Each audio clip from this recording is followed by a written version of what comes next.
el programa de hoy, desde Venezuela, Nicolás Maduro y Edmundo González cierran sus campañas electorales, mientras la iglesia anima a la gente a ir a votar, evaluando la capacidad de los candidatos para resolver los problemas del país. Desde México, tras ser asaltado por jóvenes, obispo insta a la sociedad a no aceptar el crimen juvenil como algo normal, pide más atención a la evangelización de los menores. Desde Perú, Diócesis inaugura su primera radio católica local. Le contamos el panorama de las emisoras católicas en el país, fundamentales para la evangelización. Especial desde Kenia, el gobierno propone una ley de protección de la familia que criminaliza los actos homosexuales. La iglesia en el país no apoyaría la criminalización del comportamiento de las personas. Hola amigos, gracias por acompañarnos en su programa de noticias con enfoque católico EWTN Noticias. Soy Eddie Rodríguez Morel. Natalie no estará con nosotros el día de hoy. Empezamos las noticias desde Venezuela, donde este domingo el país se juega la recuperación de la democracia. A lo largo de la campaña electoral, la Iglesia, valiente y prudente a la vez, ha respaldado la necesaria y urgente realización de los comicios el próximo 28 de julio.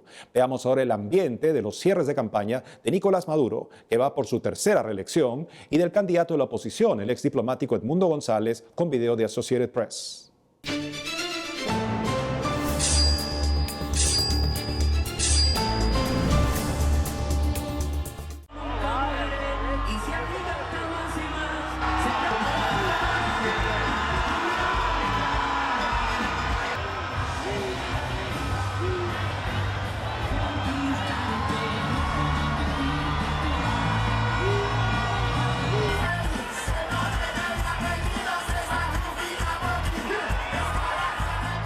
Cuando a las 6 de la tarde se cierren las mesas, vamos a contar papelitos.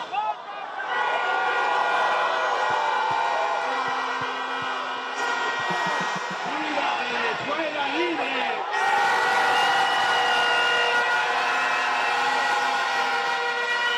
No le vamos a permitir que sigan haciendo daño. Se les acabó el tiempo. Si se comen la luz, se van a arrepentir por 200 años. Será el último error que cometan en su vida política. Habrá mano de hierro y justicia a los fascistas, violentos y guerrilleros.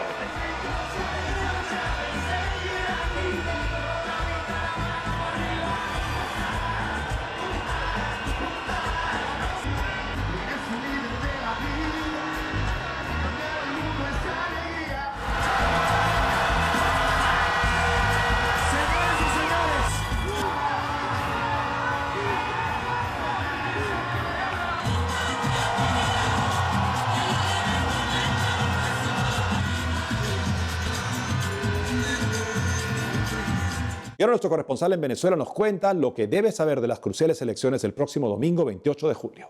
El próximo domingo 28 de julio se celebrarán elecciones presidenciales en Venezuela. Dos candidatos se disputan la victoria en medio de un clima político que se hace cada vez más tenso.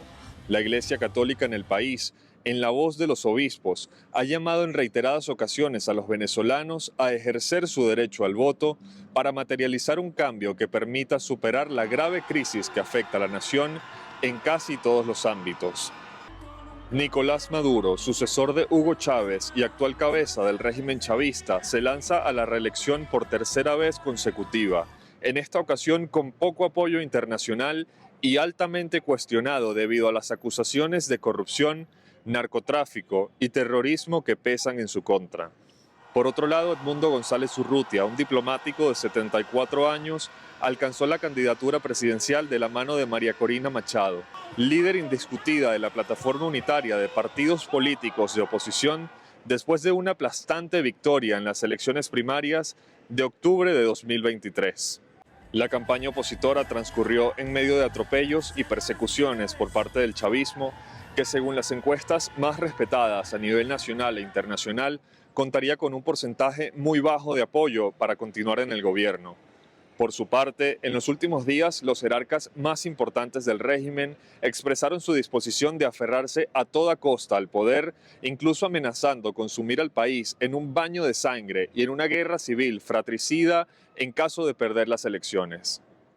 A pesar de los serios cuestionamientos en torno al sistema electoral venezolano controlado por el chavismo y de los indicios de un posible fraude, los obispos han resaltado la importancia del voto para el devenir del país y destacaron la voluntad mayoritaria de los venezolanos que desea concretar un cambio que permita vivir en paz y justicia.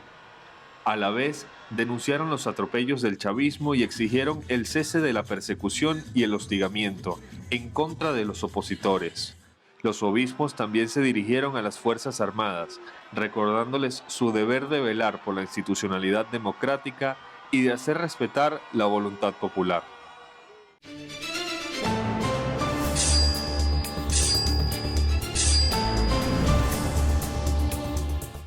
En México, un violento asalto a un obispo ha concitado una seria reflexión sobre la evangelización a los jóvenes de esta nación y la atención que estos reciben de sus padres. Sobre esto y más informa nuestro corresponsal Diego López Colín. Según datos proporcionados por la Seguridad Pública del Gobierno Federal, tan solo de enero a junio de este año, 3.679 personas sufrieron el robo de un vehículo en el estado de Puebla, de los cuales 1.562 fueron con violencia. La diócesis de Tehuacán denunció que su obispo, Monseñor Gonzalo Alonso Calzada Guerrero, fue asaltado el 23 de julio mientras se dirigía a una comunidad para celebrar una fiesta patronal. El prelado fue despojado de su vehículo y objetos personales en un incidente ocurrido en la mañana del martes. En un comunicado, la diócesis informó que afortunadamente Monseñor Calzada Guerrero no sufrió heridas durante el asalto y ya presentó una denuncia a las autoridades correspondientes. Por otro lado, la diócesis expresó su agradecimiento a Dios y a la Virgen María por la protección del obispo durante el robo. Comunicado de la diócesis de Tehuacán también incluyó un llamado a la comunidad religiosa para orar por la paz en el país, especialmente por aquellos que enfrentan situaciones similares y por las familias afectadas por la violencia. Asimismo, se instó a rezar por los asaltantes, con la esperanza de que sus corazones sean transformados. Según datos de Seguridad Pública, entre enero y junio de 2024 se registró en el estado de Puebla 3.679 robos a vehículos, de los cuales 1.652 se realizaron con violencia. 2 días después del asalto, Monseñor Calzada Guerrero instó a la sociedad a no aceptar la criminalidad juvenil como algo normal y a prestar mayor atención a la evangelización de los jóvenes. Animó a los padres a estar cerca de sus hijos y a mantener una comunicación abierta como una forma de guiarlos y ayudarles a encontrar el camino. El Instituto Nacional de Antropología e Historia, órgano del gobierno que se encarga de la restauración de templos históricos, anunció que realizará una inspección para poder analizar los daños que sufrió el templo y así poder tomar acciones concretas.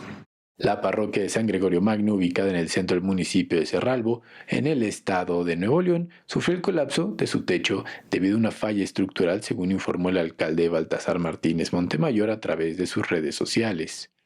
El derrumbe afectó la parte superior de la iglesia, causando daños significativos.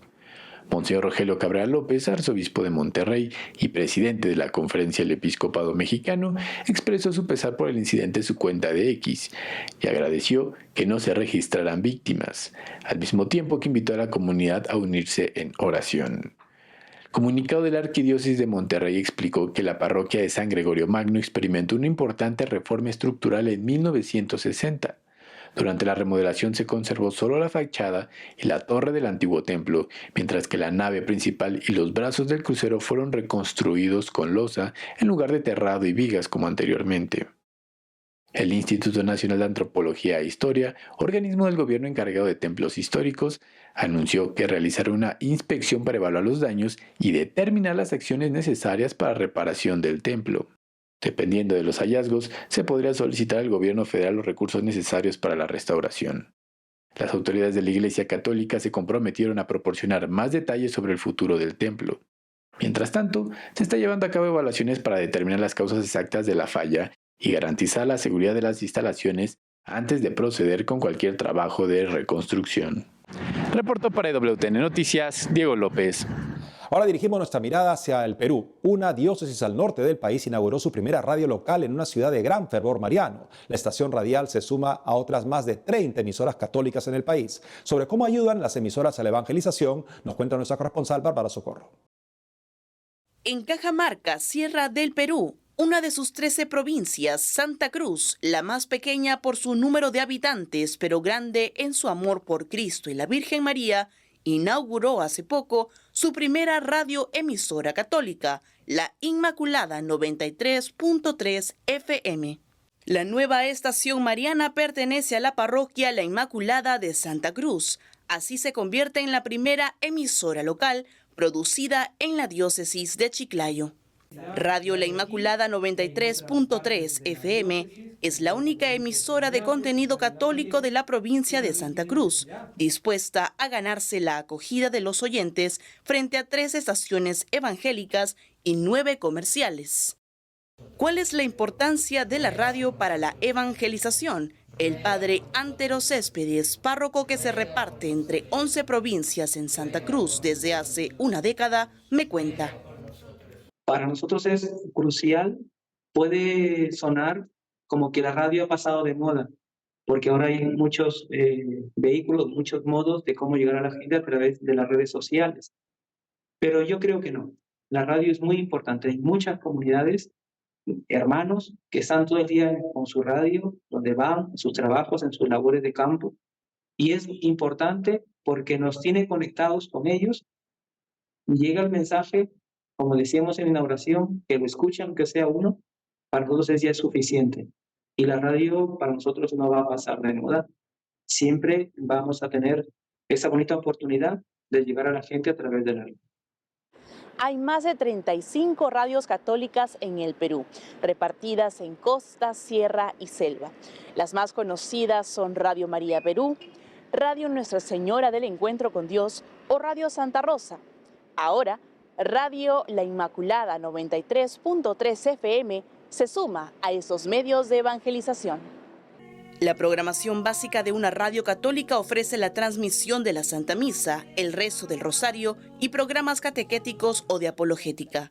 A partir de ahí desarrollan una variedad de formatos para difundir el Evangelio a público de todas las edades a través de entrevistas, análisis, noticias, programas musicales, entre otros. Debido a que la radio, por su naturaleza muy accesible y más cerca de la gente, siendo católica también suscita conversiones. En las redes sociales, los oyentes comentan. Radio María Perú, Esperanza Navarro después de escuchar la Santa Misa. Que Dios y nuestra hermosa Virgen María siga bendiciendo a todas las radios María de todos los países, a todos los profesionales que nos regalan parte de su tiempo con diferentes temas muy importantes en muy bonitos programas que nos brindan toda su ayuda. Radio Nuestra Señora del Encuentro con Dios, sobre el programa Cosas Claras, Ángels Castelvi comenta. Gracias, Padre Antonio y hermana Carmen. Verdaderamente me quedan las cosas mucho más claras tras sus explicaciones. Dios les bendiga. Según estadística oficial, en el Perú el 75% de la población es católica. De este porcentaje, un gran número de creyentes ayuda al sostenimiento de las radioemisoras católicas. Con donaciones, la mayoría de ellas sacan adelante su programación. Radio La Inmaculada siempre te acompaña es el lema de la flamante emisora católica en Santa Cruz, Cajamarca. Encendió su señal con el rezo del Ángelus el 29 de junio, en la solemnidad de San Pedro y San Pablo. Recibió la bendición del padre Eleuterio Vázquez, querido sacerdote de la diócesis de Chiclayo, quien es uno de los principales impulsores de la estación. En palabras del padre Lute, como es conocido, gracias a esta nueva emisora parroquial mariana, la bendición llegará a muchas familias de la provincia cajamarquina de Santa Cruz, que cuenta con cerca de 50.000 pobladores. Nos estamos nosotros también constituyendo, ¿no? la radio y conversiones con Radio María para de esa manera retransmitir programas. Y por supuesto también nosotros queremos tener programas propios de nuestra parroquia. Si usted desea contribuir con Radio La Inmaculada 93.3 FM, puede comunicarse al número +51 957 782 720. En Lima, Bárbara Socorro, EWTN Noticias. Y a propósito de Perú, este domingo 28 de julio celebra 203 años de independencia nacional. Por eso, y frente al desaliento de la gente ante los gobernantes que conducen el país, la Conferencia de Obispos anima a ser constructores de esperanza. En un mensaje plantean un perfil de liderazgo para la nación que en 2026 debe elegir a un nuevo presidente. Escuchemos. El pueblo peruano, al elegir a sus representantes, debe exigirles que se creen mecanismos eficaces de gestión y control, con alta competencia profesional y probidad moral, que aseguren que las decisiones políticas promuevan verdaderamente el bien común, la justicia, la equidad y la estabilidad democrática. Por ello, estimados hermanos, hermanas, necesitamos unirnos, romper con la indiferencia e insensibilidad, encaminándonos hacia una cultura de la legalidad y de fraternidad social basada en la común dignidad humana y la promoción del bien común. Hacemos una pausa y al volver, especial desde Kenia, el gobierno propone una ley de protección de la familia que criminaliza los actos homosexuales. La iglesia en el país no apoyaría la criminalización del comportamiento de las personas. Regresamos con más noticias con Enfoque Católico.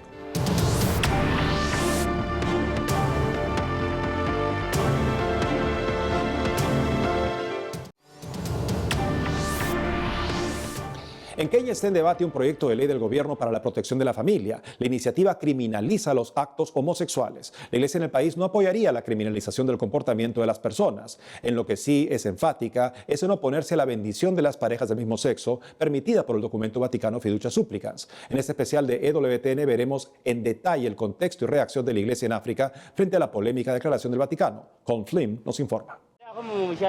El padre Don Bosco es miembro de la Congregación del Espíritu Santo, Espiritanos, y creció aquí, en la aldea de Matungu. Visité el pueblo para conocer al padre Don Bosco y a su padre, George Odero, que recuerda cómo se sintió cuando se dio cuenta de que su hijo estaba llamado al sacerdocio. Fue algo bonito porque queríamos tener sacerdotes. Rezábamos para que Dios nos concediera sacerdotes. Así que cuando dijo que quería ser sacerdote, me alegré. Realmente estaba feliz. Concluí que Dios había respondido a nuestras oraciones. Puede que a su padre le agradara la idea de que se reuniera al sacerdocio, pero a algunos habitantes del pueblo no. Rompería una fuerte tradición según la cual el primogénito continúa el linaje familiar.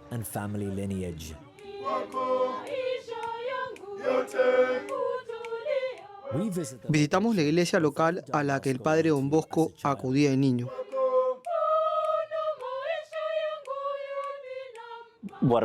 Y la parte de ti que pensó, quiero tener una familia, quiero tener hijos, y en mi cultura y en la tradición de mi familia es muy importante que yo, como primogénito, continúe el legado. Sí, es verdad que al crecer esas realidades competían entre sí. De hecho, cuando terminé el cuarto curso y obtuve los resultados y clasifiqué para la universidad, tuve que pensar más detenidamente si debía estudiar una carrera, casarme y tener una familia, o si debía ir inmediatamente al seminario. Así que existían estas dos realidades conflictivas en mi vida.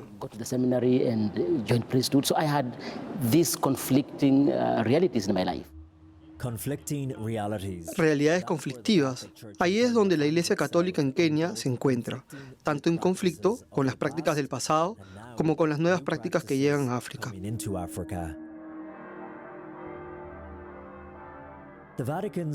En la reciente y controvertida declaración del Vaticano, Fiducia Supplicans, el Vaticano permite por primera vez la bendición a parejas formadas por personas del mismo sexo.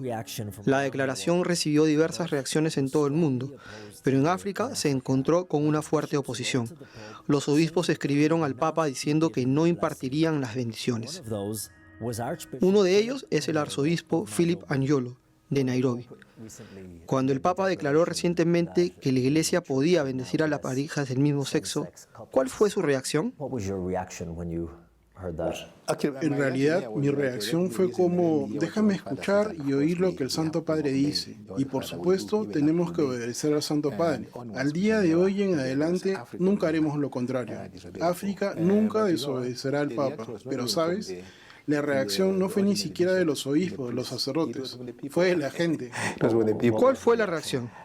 La gente de nuestra iglesia pensó, ¿qué está haciendo la iglesia católica? ¿Qué va a producir esto? ¿Qué será de nosotros? Estamos acabados. No podían creerlo. Inicialmente la reacción no fue siquiera dentro de la iglesia católica, fue en las otras iglesias. La anglicana, las iglesias pentecostales dijeron, ¿qué está haciendo la iglesia católica contra la propia iglesia católica? Lo que yo sé es que los homosexuales, esto es algo que está llegando. LGBTs, lo que esas siglas signifiquen, está llegando. ¿Cree que la iglesia de Kenia y de toda África tendrá que ser más tolerante o cree que se mantendrán firmes en contra?